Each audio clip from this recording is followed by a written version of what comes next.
լավագույն գրքերը, որոնք օգնում են հասկանալ մշտատև անհանգստությունը։ Տափաստանի գայլը Հերման Հեսե հոգևոր ճգնաժամի եւ երևակայության մասին գիրք գալի է մարդու միջև պայքարի։ Այն սովորեցնում է, որ իսկական ազատությունը գալիս է ներսում գտնվող հակասության ընդունելուց։ Մարդը իմաստի որոնումներում Վիկտոր Ֆրանկլ Կոնցենտրացիոն ճամբարում գոյատևյալ հոգեբանի գիրք իմաստի գտնելու մասին ամենադժվար պայմաններում այն ցույց է տալիս, որ երջանկությունը ոչ թե հաճույք է, այլ իմաստ։ Զեն եւ մոտոցիկլետի սպասարկման արվեստը Ռոբերտ Փիրսինգ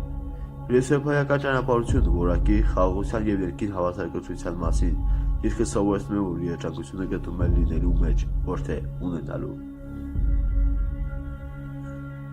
Էքստազի ուժը Էքհարտ Տելը ամենահայտնի գիրքը ներկա պահում ապրելու մասին օգնում է ազատել մշտատև անհանգստությունից, դադարելով ապրել անցյալում կամ ապագայում։ Երջանկության արվեստը